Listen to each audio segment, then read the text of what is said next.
from the Traveling Dog, and here's a key point in all training. And I know I say that a lot, but this is one of the most important things, one of the biggest things that people miss when they're attempting to train their dog, and it can be it's the stem, the root of all problems, dog behaviors and all of that, and it is exhaust your dog. Have you ever gotten your dog to complete physical and mental, or physical or mental, it doesn't have to be both. Have you got them to complete physical exhaustion or complete mental exhaustion? What happens is we take our dog out for a 20-minute walk and we think that's good enough. I've walked my dog today. But it's not. A lot of dogs, 20 minutes is not long enough unless you're somewhere where it's ridiculously cold or really, really hot. Then you have to judge that, and you got to figure something else out to exhaust them. But if you don't exhaust your dog on a regular basis, they'll have all this built up energy and that will start with all of stemming and creating all of these other behaviors in your dog. Take back to the kids again. You take some kids and say school's canceled for a couple days and they're home all day with you. They start getting crazy. They start getting stir crazy. They start bugging you more. They start getting into trouble, and you're just like, you go nuts because you're like, just listen. But it's not their fault because they have all of this built up energy and they've got nowhere to get rid of it. So same with dogs. We take them for a 20-minute walk. That's just a tease. Get them out, exhaust them. I owned a dog daycare, and it was the mission behind opening it was to have a place where people can bring their dog and we can teach their dog to learn how to socialize. And when after I opened it, I realized that that's not at all what most people want a dog daycare for. They want it for their dog to get tired and then they'll sleep for a couple days. So it was an open concept daycare, and dogs could run from 8 in the morning till 6 at night, never caged. They could run nonstop, and we'd have people calling and saying, what did you do to my dog? Because my dog just slept for 2 days straight.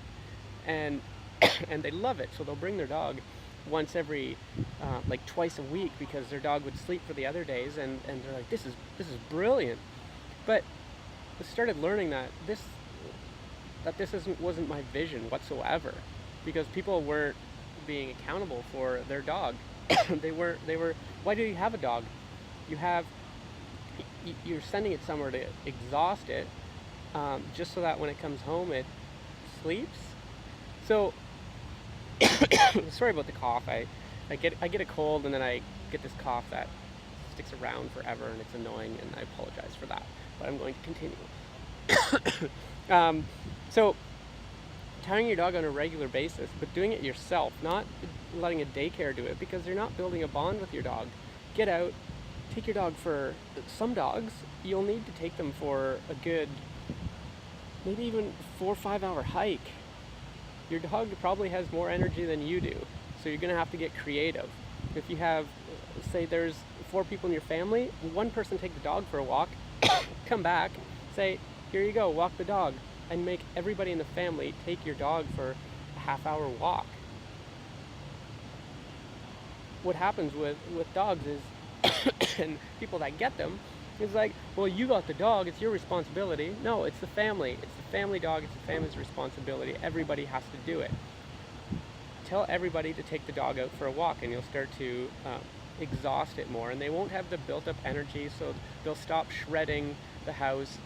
They'll stop bugging you constantly to play, and they'll separation anxiety, if they have that, will start to leave because they don't have that built-up energy. They're tired, so they're going to sleep. So on a regular basis, get your dog out. This weekend, I don't care what you've got planned, cancel it and say, I am going to exhaust my dog. I don't care what it takes. I'm going to take Saturday and Sunday and I'm going to exhaust my dog. Then you will, once you know what it takes to exhaust your dog, what will happen is you'll start walking, you'll be hiking and you'll be doing stuff and you'll be like, holy crap, my dog has a lot of energy. Now use that and figure out, why does my dog do all of these other things? Well, maybe that's because I have never completely exhausted my dog and it's got built up energy. So get your dog out, find your dog's limit, find your dog's breaking point of exhaustion so that you know where it is. So if it's at 4 hours, well, if you're walking your dog for 20 minutes every day, there's probably some issues with your dog.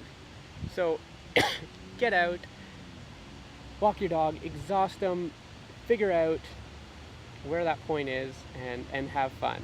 See you on the next video.